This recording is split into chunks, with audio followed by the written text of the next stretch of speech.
El siguiente programa es clasificación C, para mayores de 15 años. Dirección de Espectáculos Públicos, Radio y Televisión. Ministerio de Gobernación.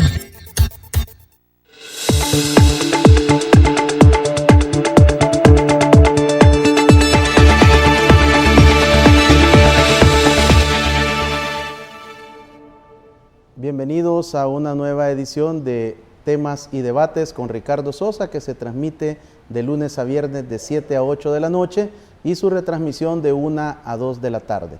En esta oportunidad me acompaña Roberto Valencia, periodista de la Sala Negra del periódico El Faro, quien es también un periodista de investigación especializado en temas de pandillas, crimen organizado en El Salvador, el Triángulo Norte, y también que le toma el pulso a la violencia homicida en nuestro país desde hace mucho tiempo. Es escritor también de materiales bibliográficos, journal, editoriales, articulista de diferentes periódicos digitales muy prestigiosos en Latinoamérica y en el mundo. Para mí es un privilegio contar en esta oportunidad con Roberto Valencia, quien también tiene ya muchos años de estar viviendo en El Salvador. Roberto, bienvenido. Muchas gracias por aceptar mi invitación. Gracias por la invitación, Ricardo. ¿Qué ha sido de Roberto Valencia? Estás en pleno desarrollo de la distribución de tu último libro, que ha sido toda una sensación, no solo en el Triángulo Norte, sino en Iberoamérica. Sé que has estado viajando para promoverlo, haciendo espacio en tu agenda. ¿Y cómo ha sido esta experiencia, Roberto, de promover Carta desde Zacatrás? Pues linda. Yo todavía no me siento del todo cómodo con la palabra escritor. Soy de los que reivindica mucho el oficio del periodismo, a veces tan vilipendiado y con razón. Es un gremio en el que a veces se cometen algunas ligerezas, pero bueno, sobre esa otra faceta que es de escritor, pues estamos todavía de alguna manera promocionando, viendo o intentando que se lea este libro que mencionas, que es Carta desde Zacatrás, y por una razón muy básica. Es un libro al que le invertí mucho tiempo, con 7, 8 años de trabajo muy intenso, con docenas en plural de entrevistas, con un trabajo de búsqueda de información en archivos judiciales, en los juzgados, bueno, y es un trabajo que a través de la historia de vida de un pandillero trata de explicar el fenómeno de las pandillas. Creo que es algo que, si bien las pandillas están todos los días en boca de casi todo el mundo en el país, yo sí siento que a veces se habla con demasiada ligereza y en parte es por esa falta de trabajos de profundidad que en un escenario ideal no le tocaría hacer a los periodistas. Yo creo que la academia está más llamada a hacer este tipo de trabajos, pero bueno, ante lo que yo y la gente que trabaja a mi alrededor, los periodistas que estamos en el Faro, identificamos como una carencia en ese sentido de textos y trabajos de profundidad que vayan a las raíces, que expliquen, que hablen con los protagonistas, con las víctimas y con los victimarios. Pues surgió este libro, que es un libro grueso, es un libro que se ha editado en España, tiene casi 400 páginas, y se editó el año pasado, pero bueno, afortunadamente el ciclo de vida de los libros no es como el de una crónica o de un diario que en pocas horas, días, pues nace, se desarrolla y muere. Un libro tiene un ciclo de vida un poco más largo y todavía estamos invitando a la gente que quiera conocer el fenómeno de las pandillas, cómo se originó y por qué en esta sociedad en particular echó unas raíces tan profundas que siguen haciendo que seamos y todavía una de las sociedades más violentas del mundo. Pues bueno, este libro trata de explicar un poquito cuáles son esos orígenes y cuál es esa evolución, porque el libro termina con la muerte del protagonista, que es en 2013, cuando fue asesinado el directo, que es el Gustavo Adolfo Parada Morales, el que yo me atrevo a llamar el primer pandillero mediático que hubo en este país. Pues a él lo asesinan en septiembre, el 2 de septiembre del 2013, en el Centro Penal de San Miguel.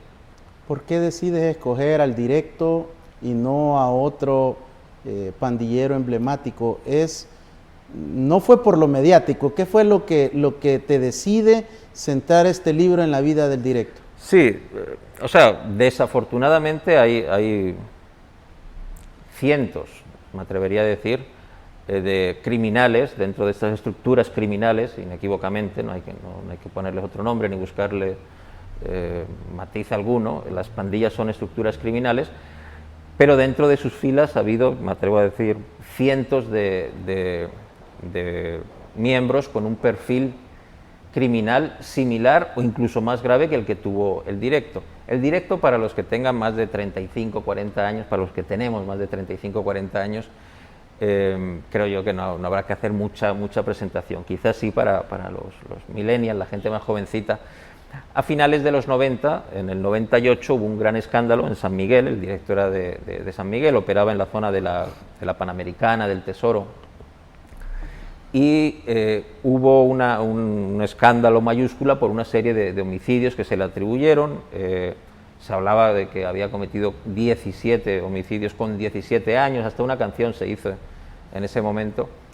El caso en sí fue muy mediático, pero lo que lo elevó a niveles nunca antes vistos, y yo creo que después de eso, y fíjese si ha llovido 20 años, no creo que se haya alcanzado un nivel de notoriedad igual de parte de algún pandillero en particular, fue una fuga. Él se fugó, recién condenado, a las pocas semanas, se fugó del centro de internamiento de menores en el que estaba, que era unas instalaciones que habían acondicionado en el centro, en el mero centro de San Francisco Gotera, mientras reconstruían el centro que tenemos aquí cerca, en Tonacatepec.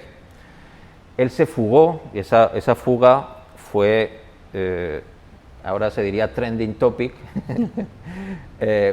fue durante 3 días consecutivos la madera del Diario de Hoy y la prensa gráfica. Con eso lo digo todo. Los 3 días en los que estuvo en la calle fue los 3 días la madera, la noticia más importante. Y el día de la detención, cuando fue detenido junto a los otros 7 con los que se había fugado, pues fue el titular de letras grandotas y la foto de él, todavía con la cara tapada, porque entró la polémica de si se les podía, por ser menor, publicar la cara o no. Bueno, esta trascendencia se unió, esta trascendencia que luego tuvo consecuencias.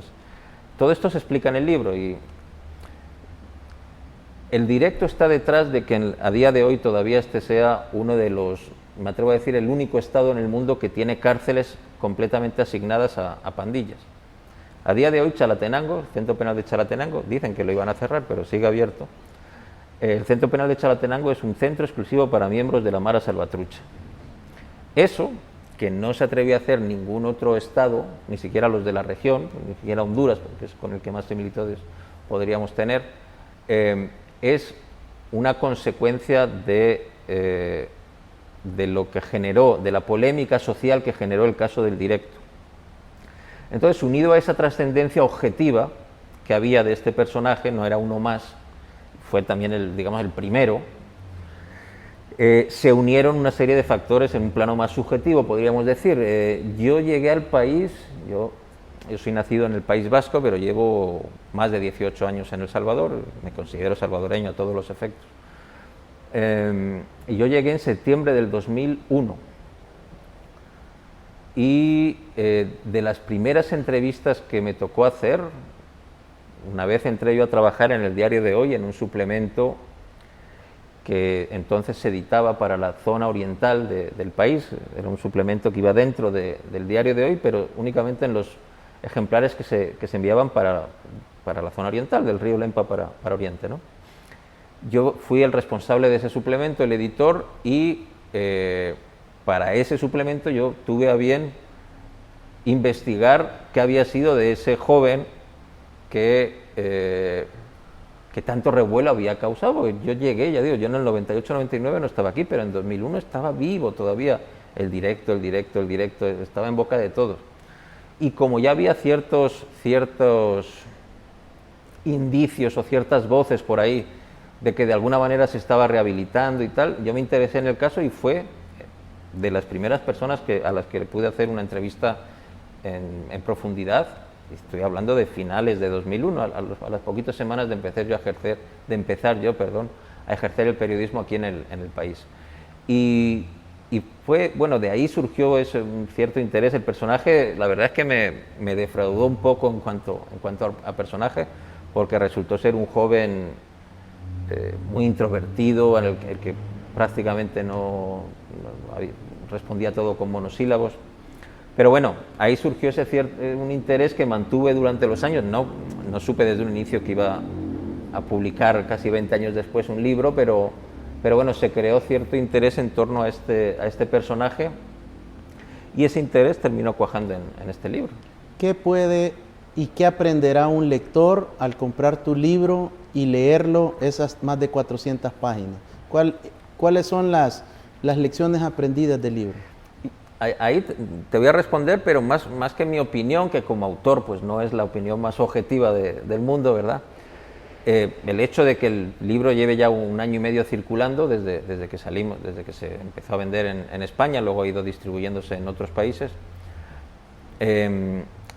O sea, más que mi opinión, voy a hacerme eco de lo que gente que lo ha leído y ha aprendido, digamos, o me han externado a mí, me han comentado qué les pareció a ellos ese libro. Yo creo que el libro abre los ojos de alguna manera en cuanto al fenómeno de las pandillas, sobre el que se habla mucho pero se reflexiona poco. Al menos esa es mi impresión. Yo llevo muchos años en esto. La Sala Negra del Faro pues la fundamos en 2010, una década entera, y ya antes había estado trabajando por gajes de este oficio el tema, aunque no de manera tan intensa. Y creo que el libro, para alguien que quiera conocer por qué ese problema se desarrolló tanto en esta sociedad, pues es una buena receta, es un buen camino recorrer ese libro. Yo sé que hoy en día parece que estamos en una sociedad en la que es más fácil sentarse en el sofá y poner Netflix y ver una serie que leerse 400 páginas, pero bueno, quiero pensar que todavía hay gente que aprecia, que tiene el gusto por la lectura, y el libro, por las críticas que ha habido, críticas profesionales de gente y de lectores anónimos, digamos, pues debe ser un libro. Debo haber logrado, está mal que lo diga yo, pero debo haber logrado que sea lo suficientemente interesante para que atrape al lector y acumule esos conocimientos mientras está leyendo un libro que, pues retomo unas palabras de una de las críticas que me hicieron allá en España, que es un libro que parece una novela, pero que es verdad. ¿Cuál ha sido el lugar más distante que te has dado cuenta que ha llegado el libro? Que te han escrito, te escribo desde tal lugar y sí, ya leí. De Japón, de Dubái, de un montón de lugares. Hoy vivimos en eso, pues hace 15, 20 años sería impensable, pero hoy, como casi todos tenemos un aparato de estos, si alguien se lleva el libro, lo compra en España y se va a un viaje y se va a Japón, o lo pide por Amazon, si ahora es fácil que un libro llegue hasta el rincón más perdido del mundo, se toma una foto y hay lectores que les gusta hacer eso. Entonces sí, hay muchísimos lugares extraños. Fuera del país, los lectores se están reconociendo como un vasco, o como un español, o como un salvadoreño, o como un español, o combinado. ¿Qué te has dado cuenta? Yo me esfuerzo bueno, si cualquiera entra en mi perfil de Twitter ahora mismo, que es @cguanacas, de Crónicas Guanacas, que era un viejo blog que tenía yo. La verdad es que no cabía todas las dos palabras y tuve que resumir: C de Crónicas, C Guanacas. Ahí, o sea, en las palabritas del mini perfil pone salvadoreño. O sea, no... llevo 18 años, más de 18 años formando parte de esta sociedad, estoy casado con una salvadoreña, tengo 2 hijas salvadoreñas, creo que me he ganado el derecho a sentirme salvadoreño, al margen de lo que digan los papeles. Y como tal me presento yo. Sí que es cierto que cuando uno va de promoción a España, por ejemplo, pues hay periodistas que se toman la libertad de presentarme como español o vasco, si estoy en el País Vasco, que es donde yo nací y pasé las primeras 2 décadas de mi vida. Pero bueno, yo trato de presentarme como lo que me siento, un salvadoreño. ¿Cómo viene a dar un vasco a El Salvador en un momento que, si bien es cierto, iniciaba el presente siglo, pero ya esta violencia Veníamos de una década de los 90 donde las estructuras organizadas y semi-organizadas estaban operando ya con algún nivel de fuerza y el tema de pandillas comenzaba también a destacar. ¿Cómo llegas a El Salvador? Llego pues por gajes del oficio, digamos. O sea, yo empecé a trabajar en unos periódicos en la ciudad donde yo nací, en Vitoria-Gasteiz, aquí en los como el estadio de Nejapa. De Nejapa, cabal. El complejo. El Polideportivo Vitoria-Gasteiz es en honor a la ciudad donde yo nací, que en los años 90 y primera década de este siglo estuvieron ayudando de manera muy continua un alcalde que había allí, que ya no lo es, se llama José Ángel Cuerda. Estuvo ayudando mucho durante muchos años, durante más de una década, a la alcaldía de Nejapa, y le pusieron ese nombre. Bueno, se me fue la onda. ¿Qué me habías preguntado? Discúlpame. No, de cómo llegas a... Sí. Yo nací... ¿Estabas desempleado? No, yo trabajaba en Vitoria-Gasteiz en un periódico que ya está cerrado, que se llamaba Egin. Era un periódico de la izquierda vasca independentista, y lo cerró un juez por orden judicial. Yo un día llegué a trabajar, un 14 de julio del 98, y estaba la puerta cerrada y la policía. Eso pasa en España, aunque a veces lo tenemos como ejemplo de democracia a este lado del charco, pero bueno, cuando me quedé yo fuera de ese periódico, seguí trabajando, picando aquí y allá, pero rápido comprendí que con esa marca en mi currículum, entre comillas, es decir, haber sido alguien que trabajaba en el periódico emblemático de la izquierda abertzale, de la izquierda independentista, pues las posibilidades que yo tenía de seguir practicando, ejerciendo el periodismo en el Estado español eran mínimas. Y como yo soy alguien necio en ese sentido, o sea, soy alguien que me considero periodista, que nací periodista y moriré periodista, pues la opción que me surgió fue, o sea, venirme a América Latina, porque mi nivel de inglés era bastante limitado y sigue siéndolo. Entonces, si quería ejercer el periodismo, tenía que venirme a países en los que se hablara castellano, y de toda América Latina elegí El Salvador por una razón muy simple. Un amigo mío, Javier Ramón, un colega con el que habíamos estudiado en Bilbao juntos, se había venido un año antes. Entonces, era el único lugar en todo el continente en el que yo tenía una cama en la que poder estar esas primeras semanas mientras veía si conseguía trabajo o no. De hecho, esas primeras semanas, no, meses. Yo la primera etapa de mi vida la viví en la Santísima Trinidad, la residencial Santísima Trinidad de Ayutustepeque, en la tercera etapa, que hoy es un complejo habitacional muy controlado por las pandillas, por una en particular, la 18 Revolucionarios. Lo sé porque sigo teniendo gente conocida ya. Pero en esa época todavía el fenómeno no estaba ni muchísimo menos tan evolucionado, y era una barriada popular, pues con sus problemas y con sus virtudes, pero no tenía ese problema tan fuerte que luego, o sea, el fenómeno siguió avanzando, el fenómeno de las pandillas, y llegó a meter sus tentáculos en esta residencial a la que yo le tengo mucho cariño, la Santísima Trinidad. ¿Nunca en el ejercicio periodístico has corrido algún riesgo más allá de la labor normal de un periodista, o por las coberturas en las que te has destacado y especializado no ha llevado al riesgo de un nivel de muerte o de amenaza? Sí, varias veces. Te cuento una y luego te echo un pequeño discursito. Que una vez tuvimos que agarrar mi esposa, yo y mis dos hijas, que entonces tenía 2 años la chiquita, y irnos del país directamente por unos días. Y aunque suene raro, en esa ocasión la amenaza no provenía del entorno de las pandillas, venía del entorno de la Policía Nacional Civil. Fue en los días inmediatamente posteriores a la publicación de una investigación que dio mucho de qué hablar, que se llamaba La PNC masacró en la finca San Blas, donde destapábamos una de las tantas masacres cometidas por integrantes de la Policía Nacional Civil, que intentaron enmascarar y hacerlas pasar como un enfrentamiento. Eso durante esos años 2015, 16, 17. Todavía no ha desaparecido el fenómeno. Quiero pensar que ha bajado algo de intensidad, pero se están dando ya algunas condenas. Creo que han cambiado algunas cositas. Pero bueno, sobre la pregunta si hubiera que elegir una situación en la que más se evidencia cierto riesgo, pues creo que inequívocamente es esa que obligó, ya te digo, no solo a irnos de casa, sino a irnos del país.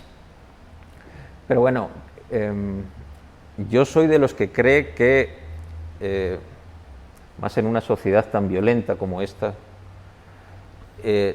no se tiene que poner más de lo necesario el foco de esa violencia sobre los periodistas. Los periodistas sufrimos violencia como lo sufre cualquier otro gremio o cualquier otra persona de las que integramos esta sociedad. Es más, me atrevo a decir que muchos menores decibeles. Nosotros en particular en la Sala Negra, que vemos desde hace muchos años el fenómeno, tenemos nuestros propios protocolos de seguridad. No vamos entrando a colonias que sabemos que tienen una fuerte presencia de pandillas, así como quien se va a comer una torta y bueno, vamos a tal lugar. Y entonces nuestras entradas son medidas, a veces habiendo hablado con ciertos liderazgos y con ciertas ONGs que llevan haciendo un trabajo en esas zonas. El verdadero drama es las personas que viven ahí. Por eso, ya digo, espero que no suene a falsa modestia ni nada por el estilo, porque nada que ver, pero no me gusta tanto que nos centremos en los periodistas, que sí, efectivamente yo y supongo que cualquiera que ejerce el periodismo y que aborda estos temas tendrá anécdotas o episodios en los que su vida de alguna manera pues ha estado en cierto riesgo, pero yo soy de los que no creo que eso se tenga que poner en un primer plano de lectura. Aunque es importante, porque yo he leído muchos comentarios o críticas, no solo para ti, sino para todos los integrantes de Sala Negra y en general del Faro, haciéndolos ver como aliados, como amigos, como defensores de miembros de pandillas. Y a mí me impacta escuchar de que ustedes tengan protocolos de seguridad, porque esto denota una realidad y que no están exentos también de la violencia. Y es más, frecuente tú en tus redes sociales publicas que vas en el bus tal, en la ruta tal, tomas fotos, es decir, tratas de no perder ese contacto para, me imagino, tener insumos de donde también escribir. Sí, por partes. En redes nos llaman de todo. A mí en particular, pro Marero, pro policía, pro Nayib, anti Nayib, pro FMLN, anti FMLN, machista, misógino, bueno, de todo. Entonces, eso está ahí, ¿no? Uno no, pues, tiene que aprender a lidiar un poquito con eso. No, hay gente con mala fe, gente que lo está haciendo, que lo hace con ganas de desprestigiar y tal. Otra gente simplemente pues, porque, no sé, es casi como una válvula de escape social, estar insultando a alguien que ves que tiene unos pocos seguidores y tal. Yo creo que al final lo que termina hablando por uno es pues la trayectoria y lo que tiene sobre la mesa y sus trabajos. A mí sí, en las últimas semanas ha habido una serie de cuentas y de colectivos que me han estado tachando de machista, de misógino. Bueno, si yo publiqué Yo violada hace 7 años, cuando nadie de estas personas se interesaba en estos fenómenos, o sea, cuando no había tanto dinero metido en esto, ya teníamos esa sensación. Y elijo este ejemplo, pero podría poner muchos más, por la trascendencia que tuvo Yo violada. Hace no más de 10, 12 días me escribieron de una universidad de Montevideo, Uruguay, el profesor, un catedrático, para hacerme una serie de consultas porque estaba analizando con sus alumnos de periodismo de la facultad ese texto, y estaban haciendo unos análisis y tal, y me escribió para hacerme unas consultas que con gusto se las envié. Entonces eso, o sea, lo que ocurre en redes sociales, creo yo que tampoco uno tiene que quitarse, o sea, perder el sueño ni enojarse de más. Todas las personas que están en redes sociales saben que les van a llover insultos, halagos, a veces uno cae bien, otra vez cae mal. Yo no me preocupo del todo porque no, normalmente las acusaciones, yo he visto que luego hay gente que cuando digo algo o tuiteo unos datos que van en sintonía con lo que ellos piensan, me tuitean con orgullo y hasta me citan como fuente inapelable en particular en el tema de la violencia homicida. Ahorita estamos en una tendencia de baja de las cifras de violencia homicida y hay ciertos sectores que impulsan esos datos que llevo yo años compartiendo, y hay ciertos sectores que te los interpretan como que estás haciendo campaña para el gobierno. Bueno, pero eso... Conocemos la vida de Roberto Valencia, periodista de Sala Negra del Fara, escritor, investigador y especializado en violencia de pandillas y violencia homicida en el Triángulo Norte. Hemos conocido otra faceta de Roberto importante que nos ilustra su trayectoria y su llegada al país y cómo se considera un salvadoreño más luego ya de estar viviendo durante el presente siglo en el país. Es momento de ir al informativo de la Fiscalía General de la República, que en alianza con la Oficina de las Naciones Unidas contra la Droga y el Delito 1DC han preparado este reportaje en el marco de la conmemoración nacional e internacional de la erradicación de la violencia contra la mujer. Corre video. ¿Cómo te llamas? Me llamo Axel Daniel. Edwin Elías Landaverde. Edgar Enríquez Bertrán. ¿Cuántos años tenés? Tengo 9 años. 16 años. 31 años. ¿Y de pequeño qué querías ser? Cuando era pequeño quería hacer muchas cosas. Quería ser piloto, bombero, lo típico de siempre. Me gustaría ser futbolista. De lo que más me acuerdo y de lo que mi mamá y mi papá me cuentan es que quería ser veterinario. Te quiero presentar a alguien. Hola, mucho gusto. Julie. Yo me llamo Isabela. Mi nombre es Alison. Hacela reír. Vamos en serio, vaya.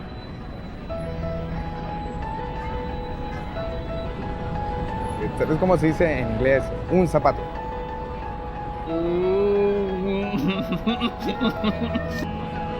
No. Ah, Phil. No hago muecas yo. Se dice ashu. Ahora, pegale.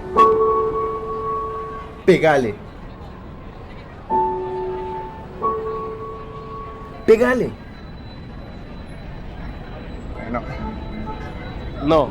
No podría.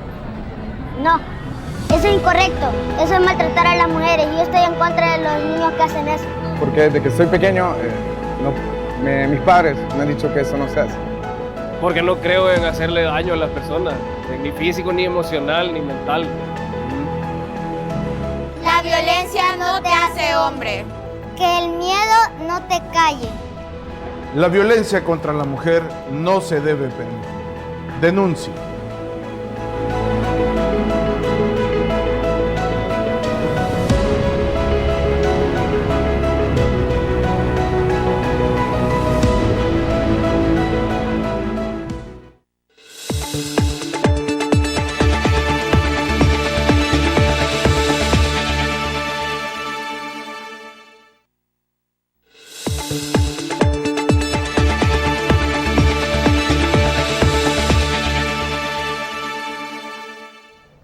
Temas y debates con Ricardo Sosa se transmite de lunes a viernes de 7 a 8 de la noche y su retransmisión de 1 a 2 de la tarde. En esta oportunidad con el periodista Roberto Valencia, especialista en temas de pandillas, crimen organizado, violencia homicida, un escritor, articulista de diferentes periódicos digitales en Latinoamérica. Roberto, ¿cómo has observado? ¿Cuál es tu balance de prácticamente estamos a pocas horas de cerrar el 6º mes del mandato del señor presidente Nayib Bukele? ¿Cómo ves el país? A ver, es una pregunta muy amplia. A ver, por partes, 6 meses es un tiempo más que razonable para indicar ciertas tendencias. Y en efecto, el día 30 a las 00 horas del día 1 de diciembre, se cumplen ya 6 meses, un semestre, que es el 10% de todo el mandato. O sea, es un periodo razonable, y para estos términos de medición de violencia homicida es más que suficiente para ver tendencias. ¿Vale? El promedio de homicidios en estos 6 meses, es 5 homicidios al día, 4.9 en particular. ¿Ese es un promedio alto? Sí. El Salvador tendría que tener en torno a 2 homicidios al día para estar por debajo de lo que Naciones Unidas, el sistema de Naciones Unidas, establece como la cifra para que una sociedad, para que una ciudad, para que un departamento, para que un país, para que un continente se considere que sufre una epidemia de violencia. Ese es el término médico, es un término médico. De hecho, dentro del sistema de Naciones Unidas es la OMS, la entidad encargada de salud, la que estableció estos parámetros. O sea, 5 sigue siendo, no estamos en Suiza, no estamos en Noruega, no estamos en Canadá. Seguimos siendo una sociedad muy violenta, eso así es, pero El Salvador es un país que desde que se tienen este tipo de registros, tiene indicadores de ser una sociedad muy violenta, y hablo de antes incluso de la guerra. Existen algunas mediciones previas, no con tanta asiduidad, con tanto detalle, pero existen algunas mediciones que ya nos perfilan como una sociedad ultraviolenta. 5 es un parámetro que no conocía esta sociedad, 5 homicidios al día, desde la época de la tregua. Estamos hablando en su fase más intensa, 2012-2013. Para hacernos una idea, este mismo año, desde enero hasta el 31 de mayo, el promedio de salvadoreños asesinados cada día fue 9. Y yendo un poquito más atrás, pero ayer en términos de tiempo, en 2015 el promedio fue de 18 salvadoreños asesinados cada día. Cuando venís de ahí, los 5, no es para decir ni muchísimo menos, está el punto de llegada, pero es una cifra que quien no valore en términos positivos es porque tiene alguna otra razón. Yo no me atrevo a hallarle otra explicación. Tiene alguna otra razón de índole político para no valorar esa reducción tan importante y tan sostenida en el tiempo. Estamos hablando, repito, de un semestre, y que trasladándolo a vidas de personas, porque uno a veces cuando está dando promedios diarios de 6.3, a muchas veces a la gente no le dice nada o le resbala. Pero yo esta mañana me dediqué a hacer unos números. Son más de 700 los salvadoreños que, sin saberlo, están vivos a día de hoy en un plano. Esto es un análisis estadístico, no es... pero si hubiéramos mantenido el ritmo de homicidios que tuvimos hasta el 31 de mayo, ahora mismo habría 720 salvadoreños asesinados más. Es fácil decirlo, que son 720 personas. 720 personas. Y sus familias que han dejado de ser víctimas. Y luego sumale los heridos, sumale... o sea, es... La reducción de costos en salud.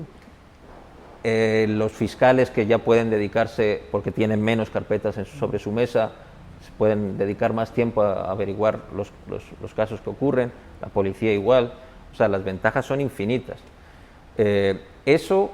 ya digo, las cifras las tenemos ahí, son unas cifras a las que yo les tengo cierta ley, digamos, desde hace muchísimos años.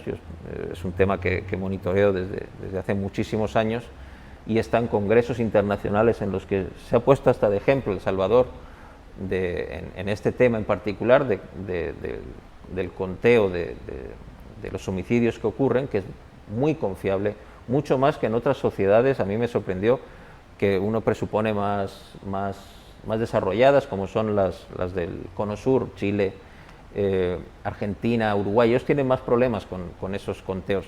Acá no es que tengamos que fiarnos de la Policía Nacional Civil, que alguien puede ver ciertas picardías y el director de la policía es un cargo político puesto directamente, juramentado directamente por el presidente.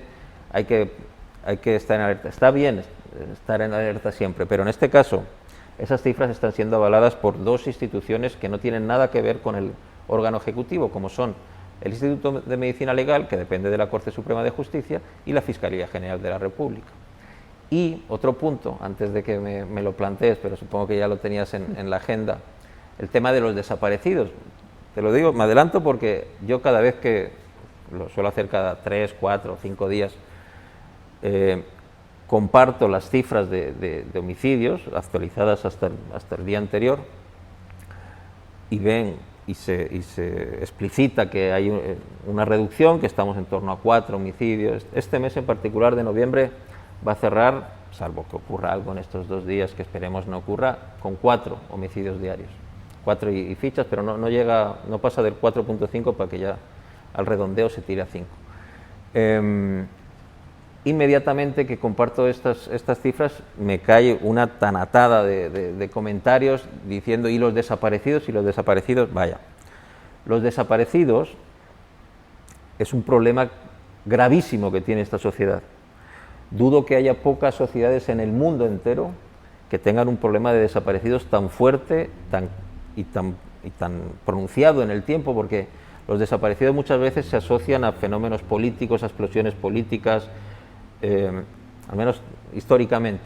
En El Salvador convivimos con ese problema desde hace décadas y ya no está, al menos para explicar la inmensa mayoría de estas desapariciones, el componente político, que estuvo en otras épocas de nuestra historia, no tan atrás en el tiempo.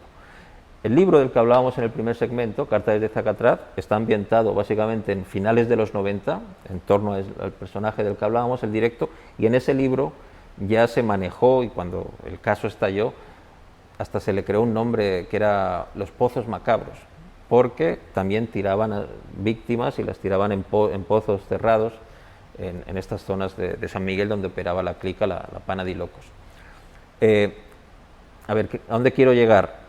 ¿Existe un problema de desaparecidos gravísimo en esta sociedad? Sí. Y yo, de hecho, me alegro que esta administración de la Fiscalía General de la República parece haber puesto en un lugar más central el tema y se han dado algunos pasos. Habrá que estar siempre pendiente de ver si esas buenas intenciones que se han articulado en discursos luego se concretan en algo. Pero bueno, en principio parece que esta administración de la Fiscalía sí que le ha dado un poco más de relevancia a este tema. Los desaparecidos es un problema gravísimo con el que convive esta sociedad desde hace muchísimos años. En 2019 igual, con la administración de Nayib Bukele igual sigue ocurriendo desaparecidos, pero incluso ese parámetro que no se puede mezclar con los homicidios, pero eso no es capricho mío o de las autoridades salvadoreñas, esos son protocolos internacionales, porque un desaparecido puede aparecer, ya sea vivo o muerto, y tanto si aparece como vivo o muerto, tiene que desaparecer, valga la redundancia, del listado de desaparecidos. Entonces no se pueden hacer esas sumas. Este año la institución que más bulla hace o que más reportes da sobre este fenómeno, que es la Fiscalía, también contempla también ha hablado de una reducción respecto al año anterior en el número de denuncias, que es una parte del problema, porque la denuncia es cuando alguien tiene un amigo desaparecido o un familiar desaparecido, un hijo, una mamá, y va a poner una denuncia. Pero esa denuncia no es un dato, o sea, es el dato que tenemos sobre la mesa, pero yo no creo que sea el idóneo para medir este fenómeno, porque, repito, esa persona desaparecida puede aparecer, se pueden dar 3 escenarios: que aparezca viva, que aparezca fallecida, en una quebrada, en un pozo, o que no aparezca. las dos primeras posibilidades deberían restar, deberían monitorearse, y tiene que haber alguien encargado de hacer ese monitoreo y de estar llamando a los familiares para ver si realmente ese caso debe estar en el de los desaparecidos, en el de las personas halladas vivas, o en el de o engrosar el de la violencia homicida. Pero yo creo que el tema se trabaja, en este país se aborda con mucha ligereza, y ojalá estos pasos que ha dado la Fiscalía sirvan para que haya cierto orden y sepamos de qué estamos hablando, porque mi experiencia es que es un tema en el que la gente le gusta opinar sin conocer, se usa como arma política, se usa como arma para avalar o para menospreciar distintas iniciativas de ámbito político para la resolución de este problema de convivencia que tenemos.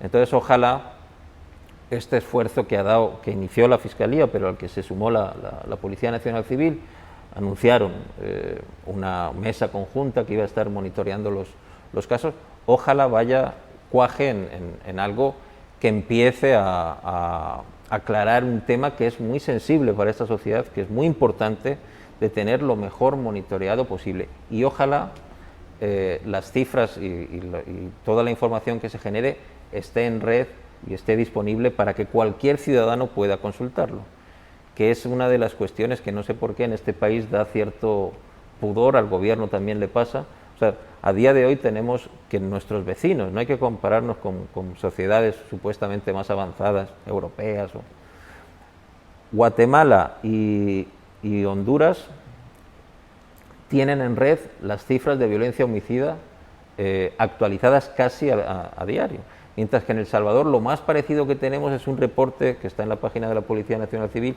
que se actualiza una vez cada 3 meses. Es muy detallado y todo lo que querrás, pero en términos funcionales para el periodismo, quizá para la academia le sirve, pero para el periodismo, que tenemos otros tiempos más urgentes, más en estas épocas, pues no es muy funcional. Agradezco las valoraciones, las estadísticas, los datos, la lectura y la opinión de Roberto Valencia como una autoridad en esta materia estadística, de seguimiento y de valoración, de investigación sobre la violencia homicida en El Salvador.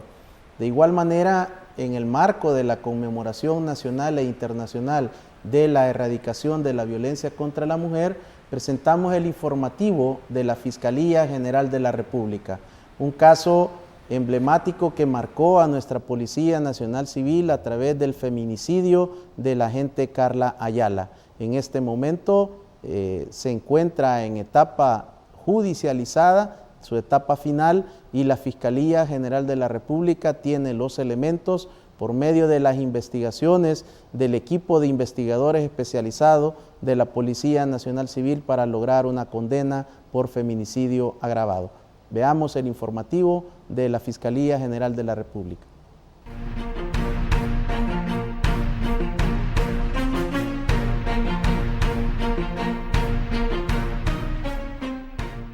En el momento que se presentó el dictamen de acusación, se agregaron elementos de prueba pericial, documental y testimonial de todos los eventos que la Fiscalía pretende probar en este desarrollo de este proceso, entre los cuales podemos mencionar los estudios antropológicos de las osamentas que fueron localizadas en el terreno que ocupaba la familia de la ex agente Castillo Arévalo, que fueron localizadas y posteriormente analizadas, que dio como resultado que efectivamente corresponden a la agente Carla Yamari Palacios.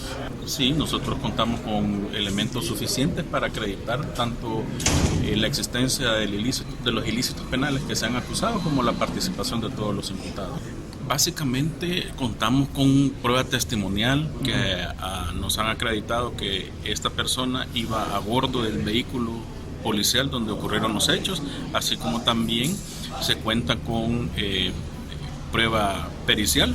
En este caso, las pericias que se le hicieron al vehículo, así como también no descartamos o no hay que dejar de lado que el cuerpo fue localizado en los terrenos que utiliza la familia de para para cultivar, así como también herramientas tecnológicas que nos indican el desplazamiento que este tuvo desde las oficinas del GRP, su traslado por toda la calle Litoral hasta llegar a San Francisco Javier, así como también su retorno a San Salvador y posteriormente la otra huida. Los argumentos que han dado la defensa entendemos que son argumentos únicamente dilatorios para que la audiencia preliminar se extienda lo más que se pueda, porque no son argumentos fundamentados en base a la ley, sino más que todo el hecho de que ellos no quieren tener al abogado de la querella.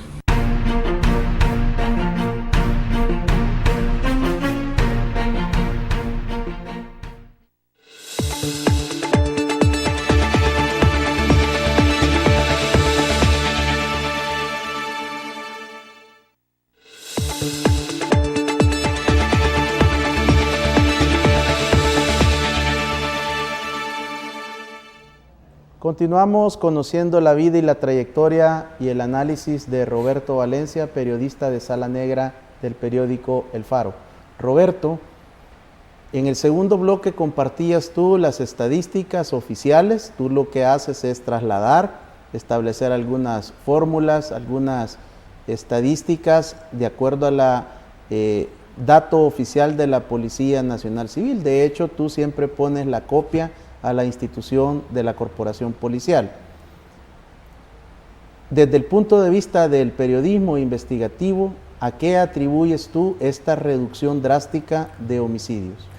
Esa es, de hecho, la pregunta clave, porque una cosa es si ya han reducido los homicidios, que todavía hay algunas voces que chirrían por ahí, por lo que hablábamos antes, pero bueno, creo yo que hay cierto consenso ahora de que los homicidios han bajado. Pero la pregunta clave, como bien planteas, es ¿por qué? Yo no tengo esa respuesta. Tengo algunas hipótesis. Pero tampoco me vas a decir lo tradicional que se sigue escuchando, es muy poco tiempo, necesitamos más tiempo, que ya 6 meses es más que prudencial para emitir una opinión. De hecho yo de un solo te descarto la que es, a ver, el gobierno y todo su entorno. El gobierno tiene un poderoso aparato mediático, en redes sociales, tiene invertido mucho. Ellos tratan de vendernos, y yo creo que es lo que haría cualquier gobierno del mundo, que este descenso responde inequívocamente a una cuestión que se llama Plan Control Territorial, y que fue desde que se puso en marcha en junio el Plan Control Territorial que las cifras se han venido abajo. Yo eso no lo compro. Pero vamos por partes. Hay otra gente, hay otros sectores, otras voces también con ciertas mañas, que opinan con prejuicios políticos, en este caso en contra del actual presidente de la República, que quieren vender que esto es una tregua y que estamos ya con una tregua similar a la que en su día... tregua light, tregua recargada, tregua 2.0. Pero que es algo similar a lo que hizo en su día Funes, que también negó. Funes en principio, y si a día de hoy se le pregunta, sigue diciendo que él no es el padre de esa criatura, cuando se ha demostrado por activa y por pasiva desde hace ya muchos años que eso fue una negociación a 3 bandas donde estaban las pandillas y el gobierno haciendo ciertas concesiones, etcétera, etcétera. Esa versión, esa hipótesis de que el descenso responde a una tregua, como era la razón que inequívocamente estaba en 2012 en el descenso que hubo en 2012. Yo tampoco la compro. O sea, no, me parece que hay suficientes elementos tanto para descartar la primera opción, que se debe al Plan Control Territorial, como la segunda opción que yo he comentado, que es una especie de reedición de la tregua, con otro actor en el caso del gobierno, pero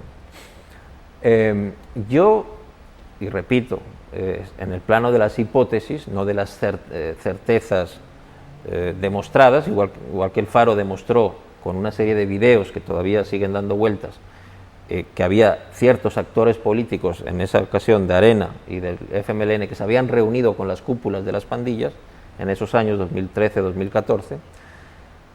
Lo que voy a decir ahora no está en ese mismo plano, en el plano de las certezas. Es una hipótesis de alguien que lleva muchos años viendo esto, que habla con ciertos sectores, de arriba, de abajo y de en medio, Yo me explico más la reducción por una combinación de factores, entre los que está obviamente ciertas presiones añadidas que se han desarrollado al calor de la fase 1 del plan control territorial. Me refiero a cuestiones estrictamente represivas, como un poquito más de control en cuanto a la información que fluye, que entra y sale de los centros penales, etcétera, etcétera.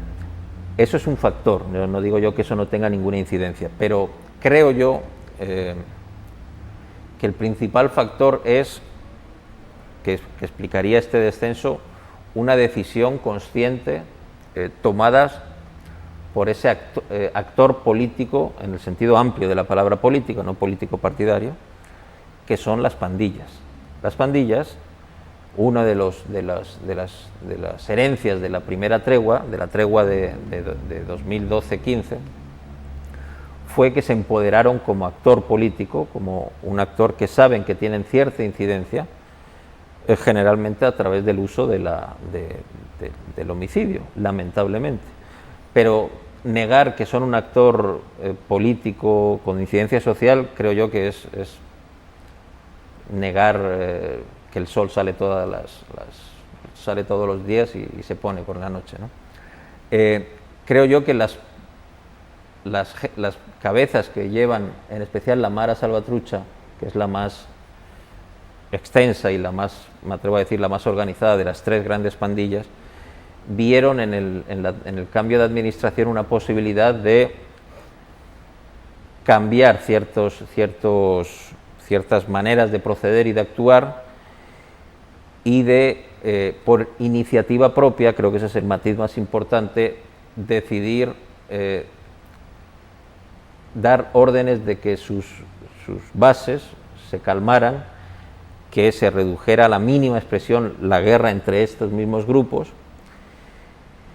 y que se controlara el fenómeno de la violencia homicida. Siguiendo en el ámbito de la especulación, yo me atrevo a decir que eso era una manera de querer demostrarle a las nuevas autoridades que tienen control sobre docenas de miles de personas que se manejan, que integran las pandillas, y hablamos de los miembros, no solo del colchón social. Y supongo que ellos lo habrán hecho no por amor a sus conciudadanos ni nada por el estilo, yo no me creo al menos esa parte, lo habrán hecho con algún interés de, bueno, estamos haciendo esto para luego intentar abrir ciertos canales, intentar tender ciertos puentes donde se planteen otro tipo de peticiones. Pero en esa posible hipótesis que tú planteas, que es una decisión de ellos, quiere decir que estaríamos ante un riesgo de revertir estas cifras de homicidios. Claro. O sea, es que una sociedad que es violenta durante décadas no puede dejar de ser violenta en un chasquido, con un cambio de un gobierno. O sea, hay cuestiones culturales metidas. Es más, voy a decir algo que va a sonar provocador. Incluso si pudiéramos hacer algo que es imposible, como chasquear los dedos y que en este preciso momento, tipo Thanos, el de los Avengers, chasquear los dedos y que todos los pandilleros desaparecieran y su entorno, esta sociedad no iba a ser una sociedad pacífica. Ajá, no íbamos a ser Noruega. Y lo que iba a decir de que puede sonar provocador, pero que las personas que viven en comunidades donde están las pandillas van a entender perfectamente, los que no, seguramente no, les tengan más problemas. Las pandillas, el control que ejercen en sus canchas, que llaman ellos, en sus colonias, que son cientos y cientos, y colonias, barrios, cantones, no es un fenómeno urbano ya, ni muchísimo menos, desde hace mucho tiempo. Ese control que ejercen impide el desarrollo de otro tipo de violencias. O sea, en una colonia controlada por las pandillas, seguramente sus vecinos tengan que pagar una cuota semanal o mensual porque su carro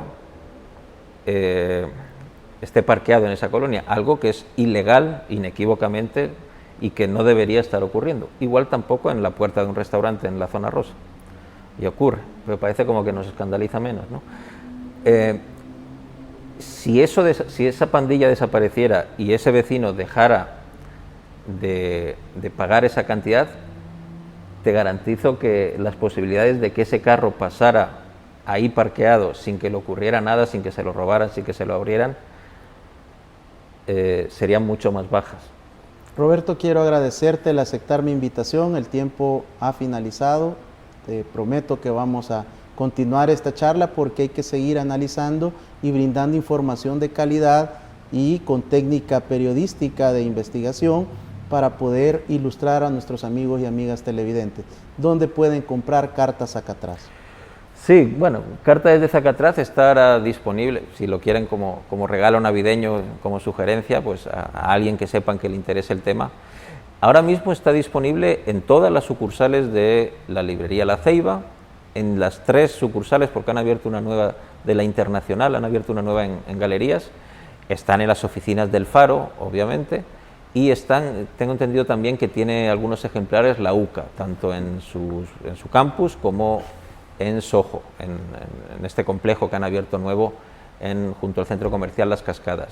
Si a alguien le interesan estos temas, pues creo que es una lectura interesante.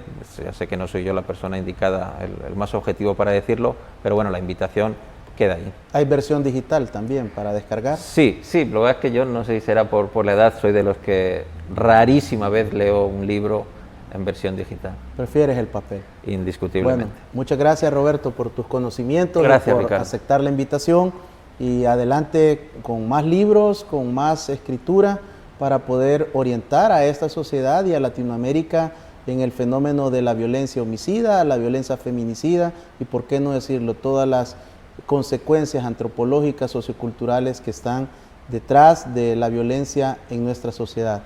Llegamos al final de este episodio. Muchas gracias por su sintonía. Bendiciones.